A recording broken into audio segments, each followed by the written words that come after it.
తెలంగాణ రాష్ట్ర ప్రభుత్వం పరిపాలన సౌలభ్యం కోసం మండలంతో పాటు ఈరోజు చిన్న చిన్న జీపీలు చేసి మా జీపీ సావరి జీపీ గాదిగూడ మండలంలోని చిన్న జీపీ సావరి జీపీ ఈ జీపీలో ఇప్పుడు ప్రస్తుతం తెలంగాణ ప్రభుత్వం వచ్చినప్పటి నుండి ఇప్పుడు గత 3 సంవత్సరాల నుండి ప్రతి సంవత్సరము నర్సరీతో పాటు ప్రతి సంవత్సరము ఎవెన్యూ ప్లాంటేషన్ కింద 400 మొక్కలు నాటుతూ ఇప్పుడు 3 సంవత్సరాలు గాను 1200 మొక్కలు నాటడం జరిగింది ఎవెన్యూ ప్లాంటేషన్ కింద.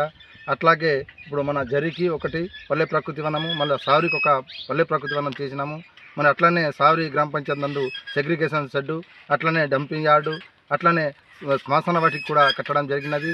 అంటే పారిశుద్ధ కార్యక్రమానికి కూడా అంతరాయం కలగకుండా చిన్న చిన్న జీపులు ఉండటంతో మరి రోజు చెత్తను సేకరించి మరి డంపింగ్ యార్డుకు తరలించి అక్కడ మేము ఎరువు తయారు చేసి అదే ఎరువును మన చెట్లకు వాడుతున్నాము. ఇంత చేయుటకు ముఖ్యంగా తెలంగాణ రాష్ట్ర ప్రభుత్వాన్ని మేము సావరి గ్రామ పంచాయతీ సర్పంచ్గా మేము చెప్పడం జరుగుతున్నది.